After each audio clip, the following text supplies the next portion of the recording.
A Christmas Carol by Charles Dickens. Stave 3. The second of the three spirits. Awaking in the middle of a prodigiously tough snore, and sitting up in bed to get his thoughts together, Scrooge had no occasion to be told that the bell was again upon the stroke of 1. He felt that he was restored to consciousness in the right nick of time, for the especial purpose of holding a conference with the second messenger dispatched to him through Jacob Marley's intervention. But finding that he turned uncomfortably cold when he began to wonder which of his curtains this new spectre would draw back, he put them every one aside with his own hands, and lying down again, established a sharp lookout all round the bed, for he wished to challenge the spirit on the moment of its appearance, and did not wish to be taken by surprise and made nervous. Gentlemen of the free and easy sort, who plume themselves on being acquainted with a move or two, and being usually equal to the time of day, express the wide range of their capacity for adventure by observing that they are good for anything from pitch and toss to manslaughter, between which opposite extremes, no doubt, there lies a tolerably wide and comprehensive range of subjects.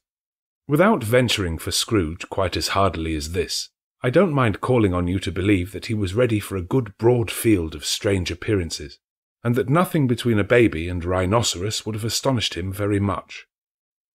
Now, being prepared for almost anything, he was not by any means prepared for nothing, and, consequently, when the bell struck 1 and no shape appeared, he was taken with a violent fit of trembling.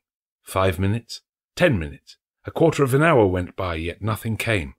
All this time he lay upon his bed, the very core and centre of a blaze of ruddy light, which streamed upon it when the clock proclaimed the hour, and which, being only light, was more alarming than a dozen ghosts, as he was powerless to make out what it meant or would be at, and was sometimes apprehensive that he might be at that very moment an interesting case of spontaneous combustion, without having the consolation of knowing it.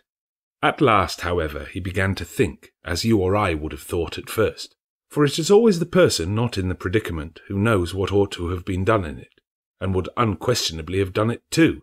At last, I say, he began to think that the source and secret of this ghostly light might be in the adjoining room, from whence, on further tracing it, it seemed to shine. This idea taking full possession of his mind, he got up softly and shuffled in his slippers to the door.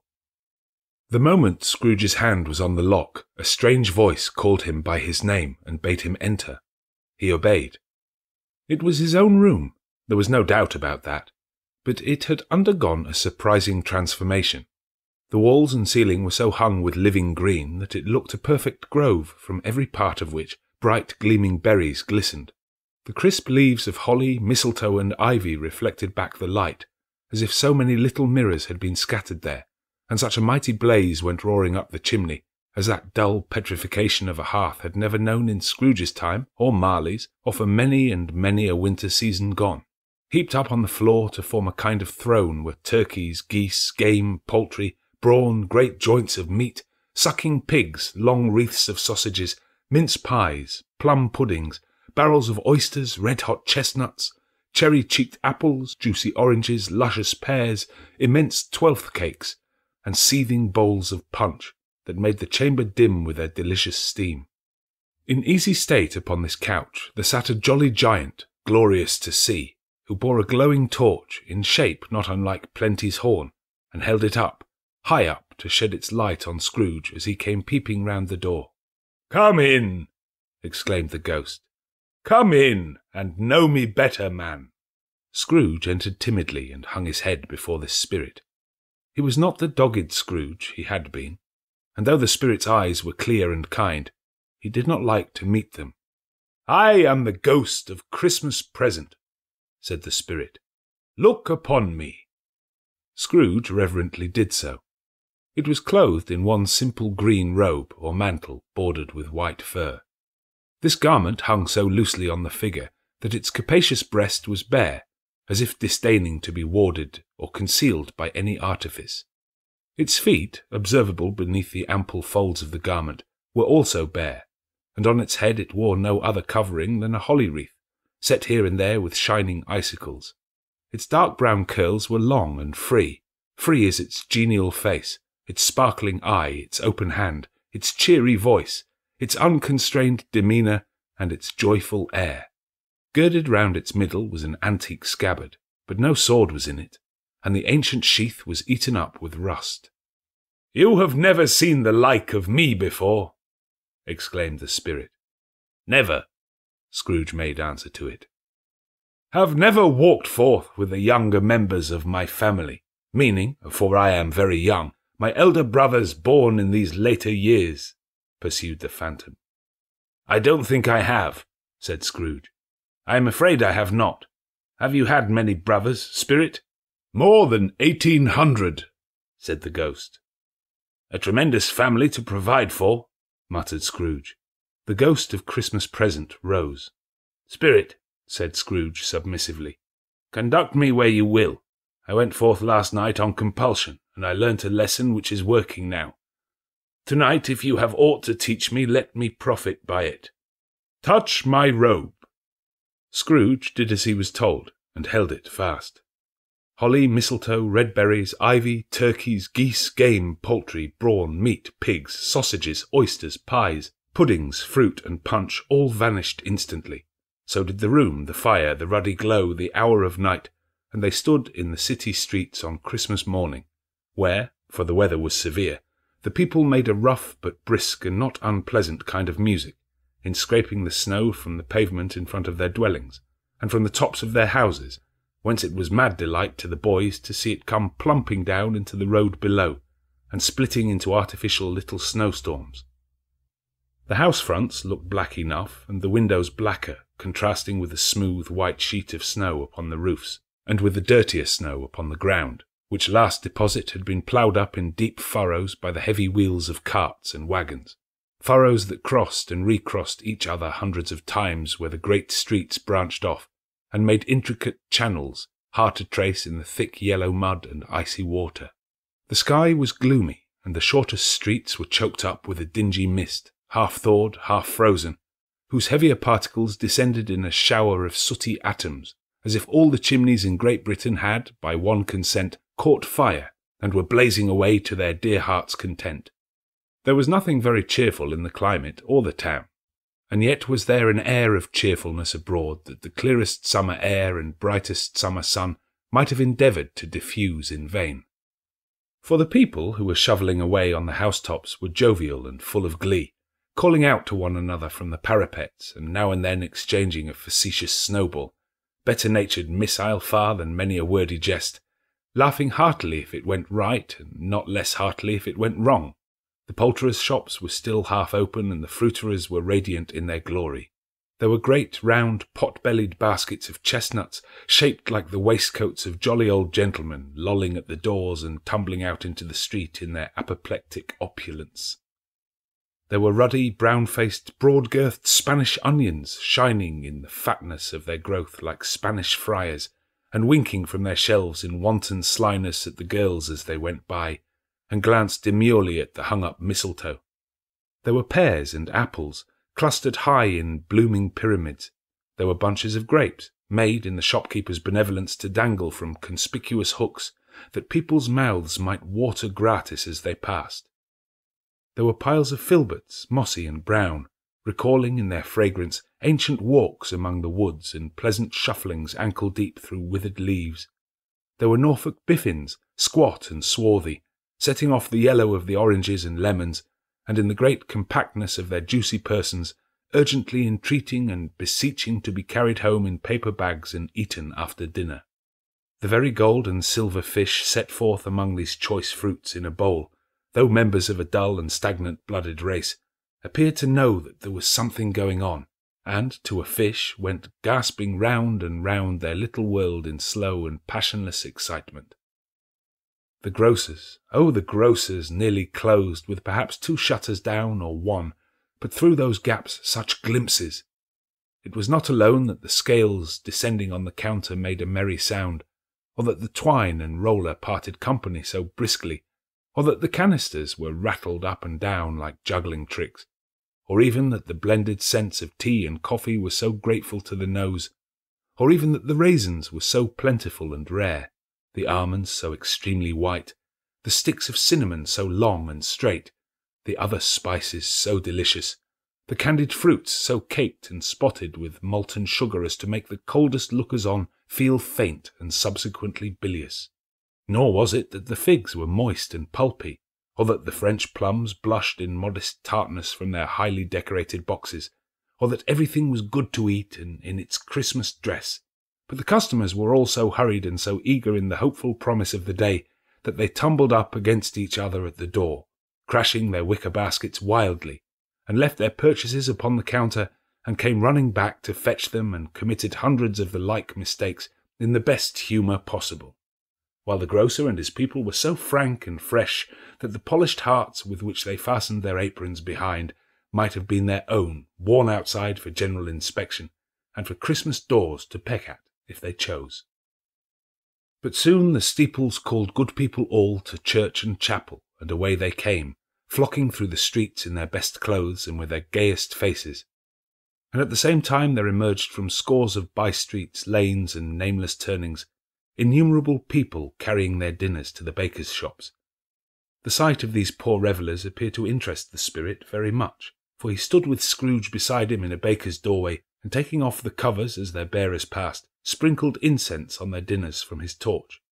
And it was a very uncommon kind of torch, for once or twice, when there were angry words between some dinner-carriers who had jostled each other, he shed a few drops of water on them from it, and their good humour was restored directly, for they said it was a shame to quarrel upon Christmas Day, and so it was.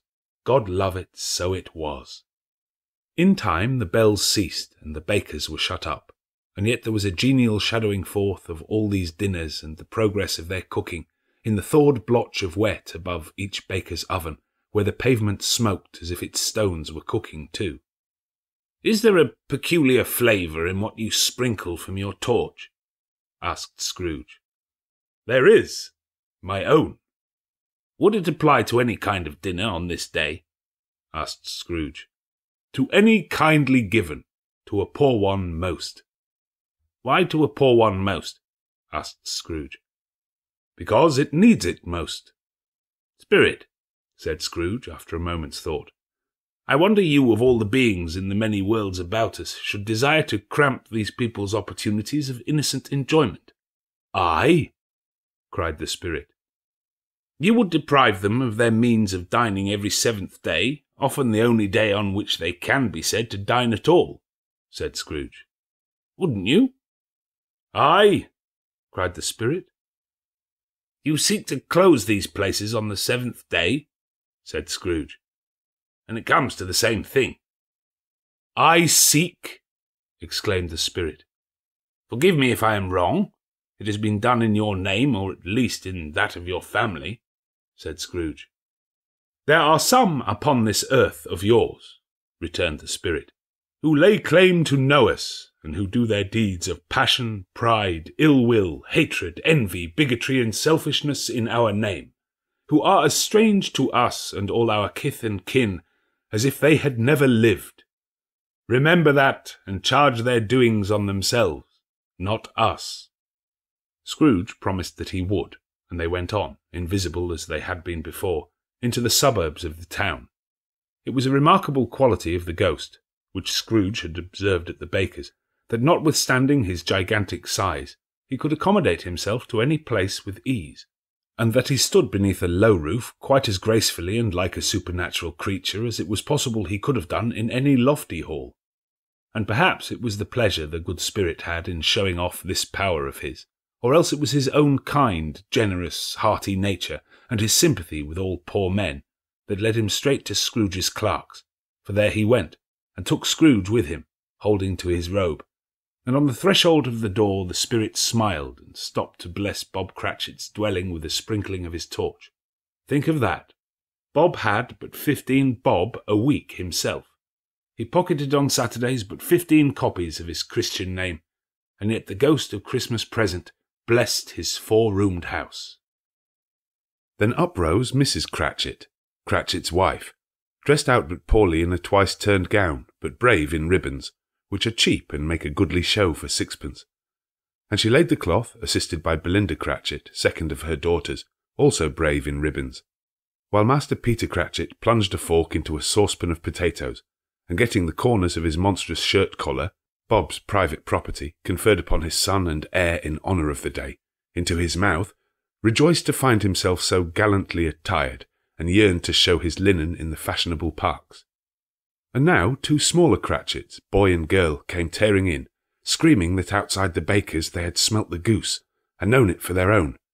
And basking in luxurious thoughts of sage and onion, these young Cratchits danced about the table and exalted Master Peter Cratchit to the skies, while he, not proud although his collars nearly choked him, blew the fire until the slow potatoes, bubbling up, knocked loudly at the saucepan lid to be let out and peeled.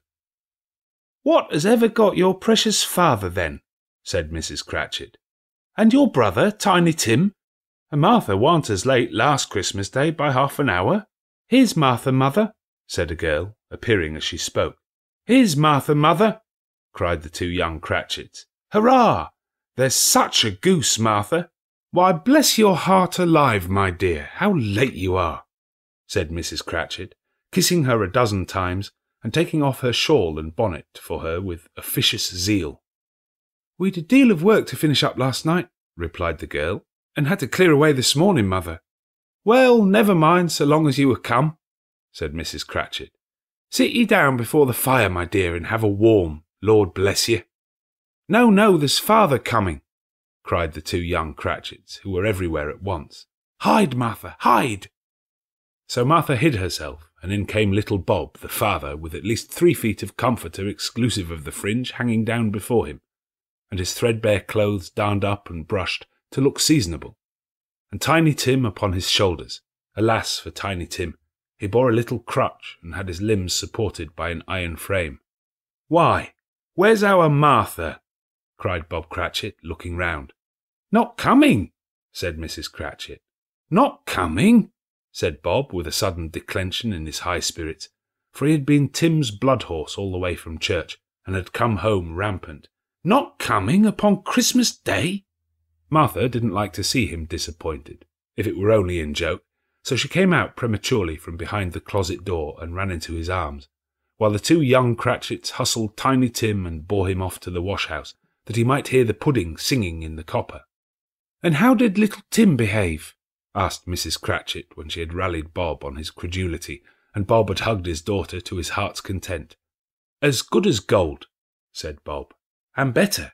Somehow he gets thoughtful sitting by himself so much, and thinks the strangest things you ever heard. He told me, coming home, that he hoped the people saw him in the church, because he was a cripple, and it might be pleasant to them to remember upon Christmas Day, who made lame beggars walk and blind men see." Bob's voice was tremulous when he told them this, and trembled more when he said that Tiny Tim was growing strong and hearty. His active little crutch was heard upon the floor, and back came Tiny Tim before another word was spoken, escorted by his brother and sister to his stool before the fire, and while Bob, turning up his cuffs, as if, poor fellow, they were capable of being made more shabby, compounded some hot mixture in a jug with gin and lemons, and stirred it round and put it on the hob to simmer. Master Peter and the 2 ubiquitous young Cratchits went to fetch the goose, with which they soon returned in high procession. Such a bustle ensued that you might have thought a goose the rarest of all birds, a feathered phenomenon, to which a black swan was a matter of course, and in truth it was something very like it in that house. Mrs. Cratchit made the gravy, ready beforehand in a little saucepan, hissing hot. Master Peter mashed the potatoes with incredible vigour. Miss Belinda sweetened up the apple sauce. Martha dusted the hot plates. Bob took Tiny Tim beside him in a tiny corner at the table. The 2 young Cratchits set chairs for everybody, not forgetting themselves, and mounting guard upon their posts, crammed spoons into their mouths, lest they should shriek for goose before their turn came to be helped. At last the dishes were set on, and grace was said. It was succeeded by a breathless pause as Mrs. Cratchit, looking slowly all along the carving-knife, prepared to plunge it in the breast, but when she did, and when the long-expected gush of stuffing issued forth, one murmur of delight arose all round the board, and even Tiny Tim, excited by the 2 young Cratchits, beat on the table with the handle of his knife and feebly cried, "Hurrah!" There never was such a goose. Bob said he didn't believe there ever was such a goose cooked. Its tenderness and flavour, size and cheapness were the themes of universal admiration. Eked out by apple sauce and mashed potatoes, it was a sufficient dinner for the whole family. Indeed, as Mrs. Cratchit said with great delight, surveying one small atom of a bone upon the dish, they hadn't ate it all at last. Yet every one had had enough, and the youngest Cratchits in particular were steeped in sage and onion to the eyebrows. But now, the plates being changed by Miss Belinda, Mrs. Cratchit left the room alone, too nervous to bear witness, to take the pudding up and bring it in. Suppose it should not be done enough? Suppose it should break in turning out? Suppose somebody should have got over the wall of the backyard and stolen it while they were merry with the goose? A supposition at which the two young Cratchits became livid. All sorts of horrors were supposed. Hello, a great deal of steam. The pudding was out of the copper. A smell like a washing day. That was the cloth. A smell like an eating-house and a pastry-cook's next door to each other, with a laundress's next door to that. That was the pudding. In half a minute Mrs. Cratchit entered, flushed but smiling proudly, with a pudding like a speckled cannonball, so hard and firm, blazing in half a quartern of ignited brandy, and bedight with Christmas holly stuck into the top. Oh, a wonderful pudding! Bob Cratchit said, and calmly too, that he regarded it as the greatest success achieved by Mrs. Cratchit since their marriage. Mrs. Cratchit said that now the weight was off her mind, she would confess that she had had her doubts about the quantity of flour. Everybody had something to say about it, but nobody said or thought it was at all a small pudding for a large family. It would have been flat heresy to do so. Any Cratchit would have blushed to hint at such a thing. At last the dinner was all done. The cloth was cleared, the hearth swept, and the fire made up. The compound in the jug being tasted and considered perfect, apples and oranges were put upon the table, and a shovelful of chestnuts on the fire. Then all the Cratchit family drew round the hearth, in what Bob Cratchit called a circle, meaning half a one, and at Bob Cratchit's elbow stood the family display of glass, 2 tumblers and a custard cup without a handle. These held the hot stuff from the jug, however, as well as golden goblets would have done, and Bob served it out with beaming looks, while the chestnuts on the fire sputtered and cracked noisily. Then Bob proposed, "A Merry Christmas to us all, my dears. God bless us," which all the family re-echoed. "God bless us, every one," said Tiny Tim, the last of all. He sat very close to his father's side upon his little stool. Bob held his withered little hand in his, as if he loved the child and wished to keep him by his side, and dreaded that he might be taken from him. "Spirit," said Scrooge, with an interest he had never felt before, "tell me if Tiny Tim will live." "I see a vacant seat," replied the ghost, "in the poor chimney corner, and a crutch without an owner, carefully preserved. If these shadows remain unaltered by the future, the child will die." "No, no," said Scrooge. "Oh, no, kind spirit, say he will be spared." "If these shadows remain unaltered by the future, none other of my race," returned the ghost, "will find him here." "What then? If he be like to die, he had better do it, and decrease the surplus population." Scrooge hung his head to hear his own words quoted by the spirit, and was overcome with penitence and grief. "Man," said the ghost, "if man you be in heart, not adamant, forbear that wicked cant until you have discovered what the surplus is, and where it is. Will you decide what men shall live, what men shall die? It may be that in the sight of heaven you are more worthless and less fit to live than millions like this poor man's child. O God, to hear the insect on the leaf pronouncing on the too much life among his hungry brothers in the dust." Scrooge bent before the ghost's rebuke, and trembling cast his eyes upon the ground, but he raised them speedily on hearing his own name. "Mr. Scrooge," said Bob, "I'll give you Mr. Scrooge, the founder of the feast." "The founder of the feast, indeed?" cried Mrs. Cratchit, reddening. "I wish I had him here. I'd give him a piece of my mind to feast upon, and I hope he'd have a good appetite for it." "My dear," said Bob, "the children, Christmas Day." "It should be Christmas Day, I am sure," said she. on which one drinks the health of such an odious, stingy, hard, unfeeling man as Mr. Scrooge. You know he is, Robert. Nobody knows it better than you do, poor fellow." "My dear," was Bob's mild answer, "Christmas Day." "I'll drink his health for your sake and the day's," said Mrs. Cratchit. "Not for his. Long life to him. A Merry Christmas and a Happy New Year. He'll be very merry and very happy, I have no doubt." The children drank the toast after her. It was the first of their proceedings, which had no heartiness. Tiny Tim drank it last of all, but he didn't care twopence for it. Scrooge was the ogre of the family. The mention of his name cast a dark shadow on the party, which was not dispelled for full 5 minutes. After it had passed away, they were 10 times merrier than before, from the mere relief of Scrooge the baleful being done with. Bob Cratchit told them how he had a situation in his eye for Master Peter which would bring in, if obtained, full 5 and 6pence weekly. The 2 young Cratchits laughed tremendously at the idea of Peter's being a man of business, and Peter himself looked thoughtfully at the fire from between his collars, as if he were deliberating what particular investments he should favour when he came into receipt of that bewildering income. Martha, who was a poor apprentice at a milliner's, then told him what kind of work she had to do, and how many hours she worked at a stretch, and how she meant to lie abed tomorrow morning for a good long rest, tomorrow being a holiday she passed at home. Also how she had seen a countess and a lord some days before, and how the lord was much about as tall as Peter, at which Peter pulled up his collars so high that you couldn't have seen his head if you had been there. All this time the chestnuts and the jug went round and round, and by they had a song about a lost child travelling in the snow from Tiny Tim, who had a plaintive little voice, and sang it very well indeed. There was nothing of high mark in this.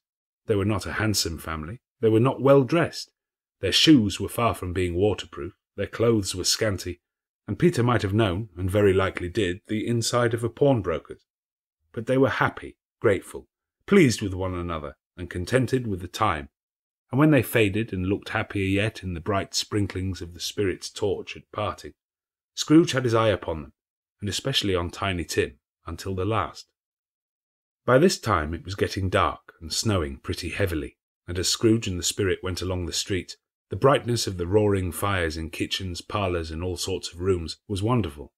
Here the flickering of the blaze showed preparations for a cosy dinner with hot plates baking through and through before the fire, and deep red curtains ready to be drawn to shut out cold and darkness. There all the children of the house were running out into the snow to meet their married sisters, brothers, cousins, uncles, aunts, and to be the first to greet them. Here again were shadows on the window blind of guests assembling, and there a group of handsome girls all hooded and fur-booted, and all chattering at once tripped lightly off to some near neighbour's house, where woe upon the single man who saw them enter, artful witches, well they knew it, in a glow. But if you had judged from the numbers of people on their way to friendly gatherings, you might have thought that no one was at home to give them welcome when they got there, instead of every house expecting company, and piling up its fires half chimney high. Blessings on it, how the ghost exulted! How it bared its breadth of breast, and opened its capacious palm, and floated on, outpouring with a generous hand its bright and harmless mirth on everything within its reach. The very lamplighter who ran on before, dotting the dusky street with specks of light, and who was dressed to spend the evening somewhere, laughed out loudly as the spirit passed, though little kenned the lamplighter that he had any company but Christmas. And now, without a word of warning from the ghost, they stood upon a bleak and desert moor where monstrous masses of rude stone were cast about, as though it were the burial place of giants, and water spread itself wheresoever it listed, or would have done so but for the frost that held it prisoner, and nothing grew but moss and furze and coarse rank grass. Down in the west the setting sun had left a streak of fiery red, which glared upon the desolation for an instant like a sullen eye, and frowning lower, lower, lower yet, was lost in the thick gloom of darkest night. "What place is this?" asked Scrooge. "A place where miners live, who labour in the bowels of the earth," returned the spirit. "But they know me. See!"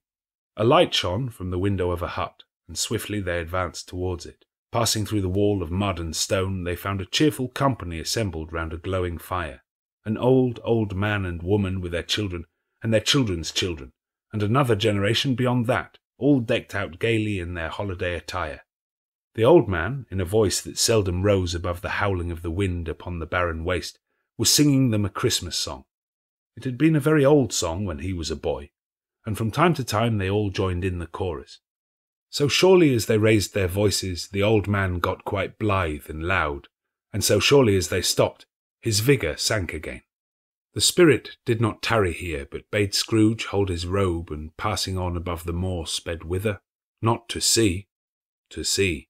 To Scrooge's horror, looking back, he saw the last of the land, a frightful range of rocks behind them, and his ears were deafened by the thundering of water as it rolled and roared and raged among the dreadful caverns it had worn, and fiercely tried to undermine the earth. Built upon a dismal reef of sunken rocks, some league or so from shore, on which the waters chafed and dashed the wild year through, there stood a solitary lighthouse. Great heaps of seaweed clung to its base, and storm-birds, born of the wind, one might suppose, as seaweed of the water, rose and fell about it, like the waves they skimmed. But even here, 2 men who watched the light had made a fire, that through the loophole in the thick stone wall shed out a ray of brightness on the awful sea.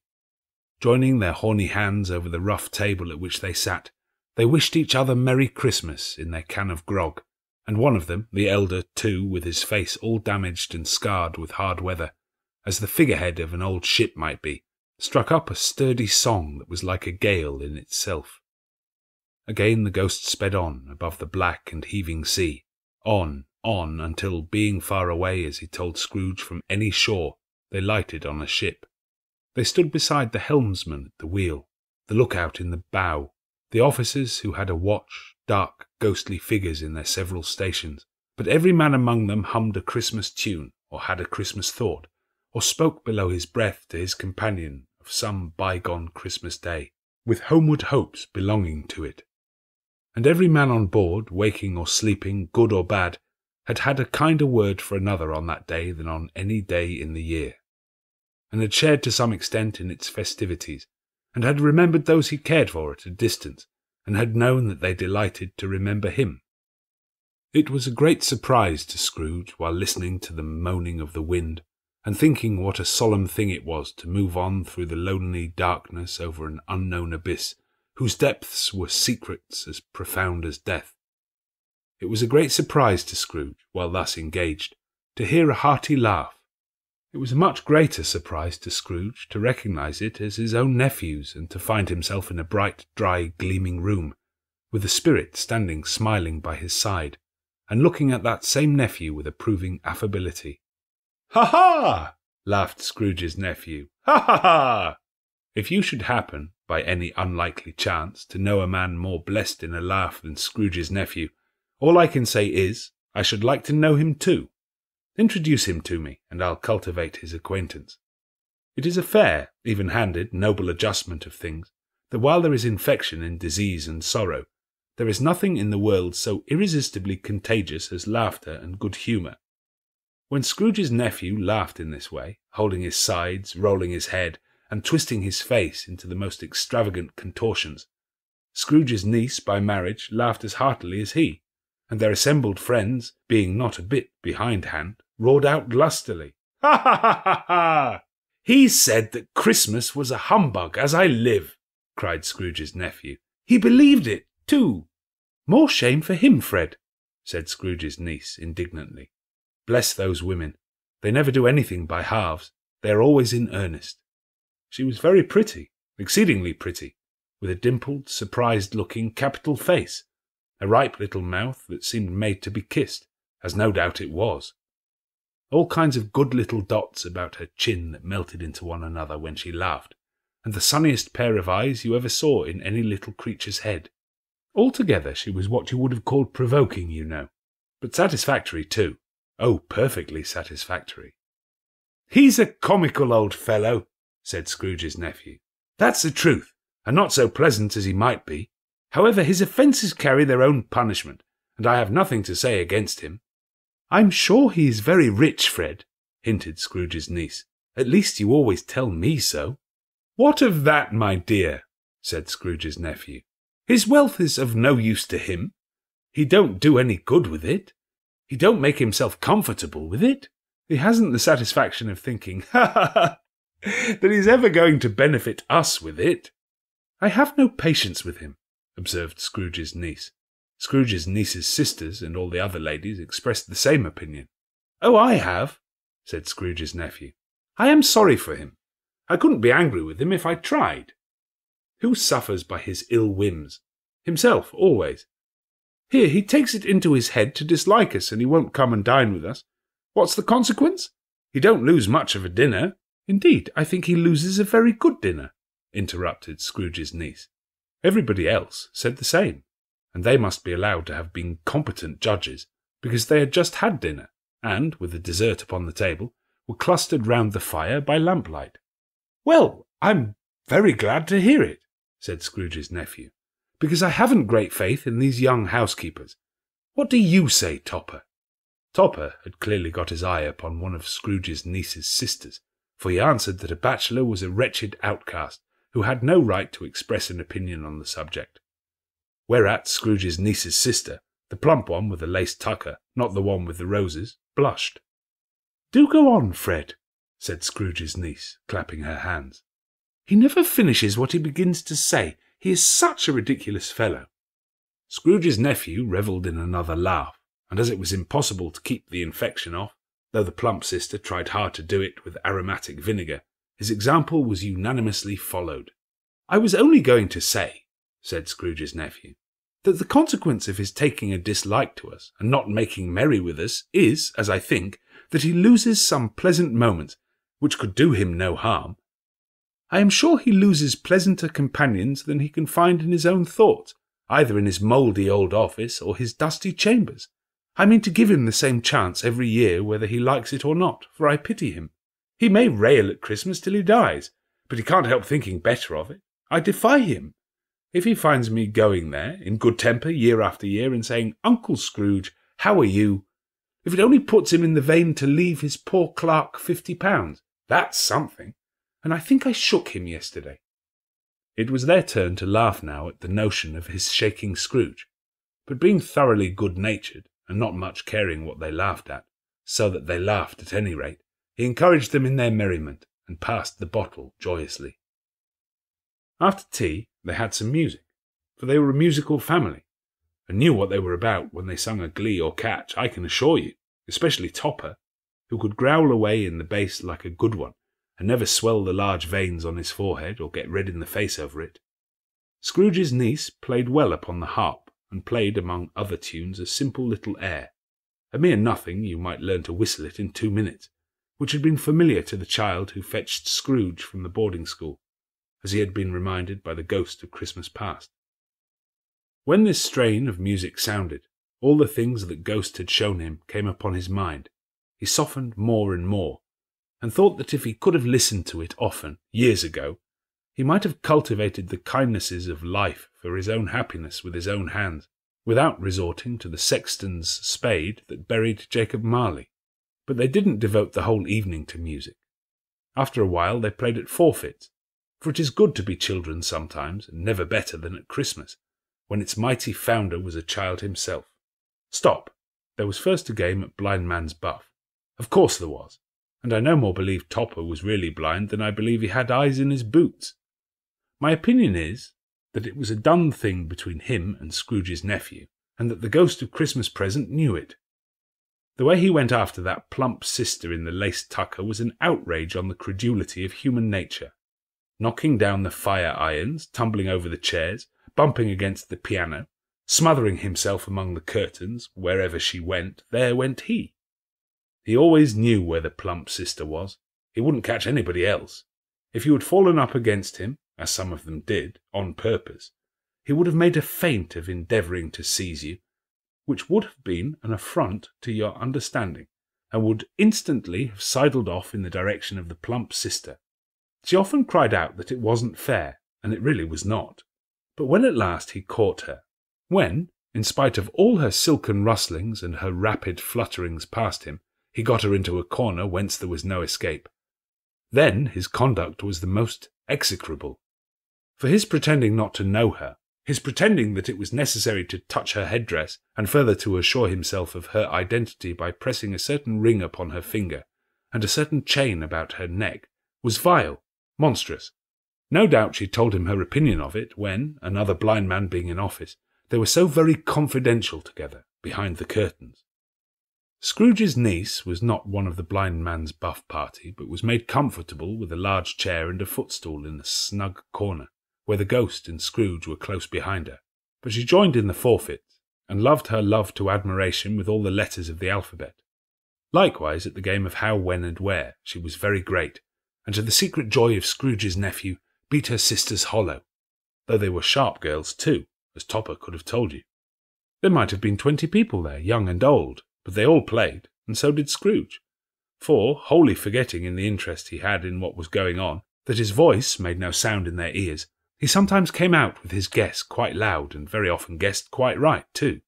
For the sharpest needle, best Whitechapel, warranted not to cut in the eye, was not sharper than Scrooge, blunt as he took it in his head to be. The ghost was greatly pleased to find him in this mood, and looked upon him with such favour that he begged like a boy to be allowed to stay until the guests departed. But this, the spirit said, could not be done. "Here is a new game," said Scrooge. "1 half-hour, spirit, only one." It was a game called Yes and No, where Scrooge's nephew had to think of something, and the rest must find out what. He only answered to their questions yes or no, as the case was. The brisk fire of questioning to which he was exposed elicited from him that he was thinking of an animal, a live animal, rather a disagreeable animal, a savage animal, an animal that growled and grunted sometimes, and talked sometimes, and lived in London, and walked about the streets, and wasn't made a show of, and wasn't led by anybody, and didn't live in a menagerie, and was never killed in a market, and was not a horse, or an ass, or a cow, or a bull, or a tiger, or a dog, or a pig, or a cat, or a bear. At every fresh question that was put to him, this nephew burst into a fresh roar of laughter, and was so inexpressibly tickled that he was obliged to get up off the sofa and stamp. At last the plump sister, falling into a similar state, cried out, "I have found it out! I know what it is, Fred! I know what it is!" "What is it?" cried Fred. "It's your Uncle Scrooge!" Which it certainly was. Admiration was the universal sentiment, though some objected that the reply to "Is it a bear?" ought to have been yes, inasmuch as an answer in the negative was sufficient to have diverted their thoughts from Mr. Scrooge, supposing they had ever had any tendency that way. "He has given us plenty of merriment, I am sure," said Fred, "and it would be ungrateful not to drink his health. Here is a glass of mulled wine ready to our hand at the moment, and I say, Uncle Scrooge." "Well, Uncle Scrooge," they cried. "A Merry Christmas and a Happy New Year to the old man, whatever he is," said Scrooge's nephew. "He wouldn't take it from me, but may he have it nevertheless. Uncle Scrooge." Uncle Scrooge had imperceptibly become so gay and light of heart that he would have pledged the unconscious company in return, and thanked them in an inaudible speech if the ghost had given him time. But the whole scene passed off in the breath of the last words spoken by his nephew, and he and the spirit were again upon their travels. Much they saw, and far they went, and many homes they visited, but always with a happy end. The spirit stood beside sick beds, and they were cheerful, on foreign lands, and they were close at home, by struggling men, and they were patient in their greater hope, by poverty, and it was rich, in almshouse, hospital, and jail, in misery's every refuge, where vain man in his little brief authority had not made fast the door, and barred the spirit out, he left his blessing, and taught Scrooge his precepts.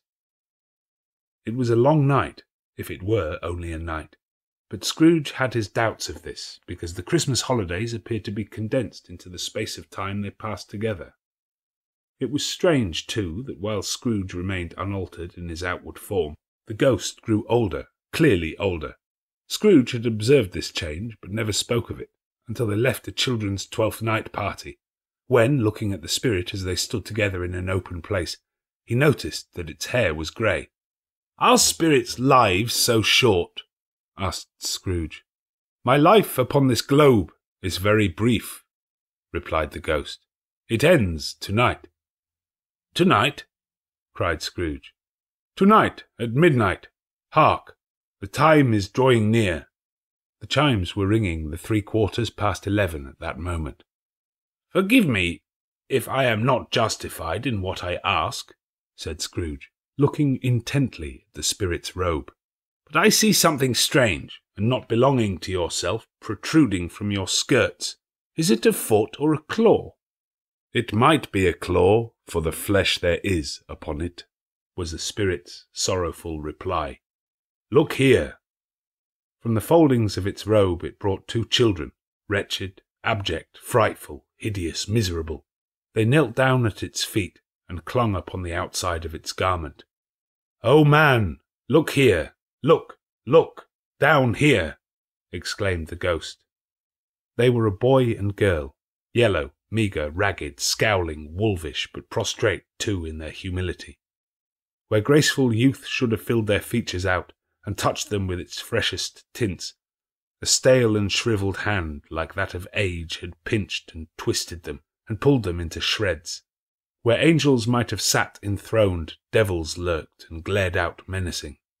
No change, no degradation, no perversion of humanity in any grade through all the mysteries of wonderful creation has monsters half so horrible and dread. Scrooge started back, appalled. Having them shown to him in this way, he tried to say they were fine children, but the words choked themselves rather than be parties to a lie of such enormous magnitude. "Spirit, are they yours?" Scrooge could say no more. "They are man's," said the spirit, looking down upon them, "and they cling to me, appealing from their fathers. This boy is ignorance, this girl is want. Beware them both, and all of their degree. But most of all beware this boy, for on his brow I see that written which is doom. Unless the writing be erased, deny it," cried the spirit, stretching out its hand towards the city. "Slander those who tell it ye, admit it for your factious purposes, and make it worse, and bide the end." "Have they no refuge or resource?" cried Scrooge. "Are there no prisons?" said the spirit, turning on him for the last time with his own words. "Are there no workhouses?" The bell struck 12. Scrooge looked about him for the ghost, and saw it not. As the last stroke ceased to vibrate, he remembered the prediction of old Jacob Marley, and lifting up his eyes, beheld a solemn phantom, draped and hooded, coming like a mist along the ground towards him.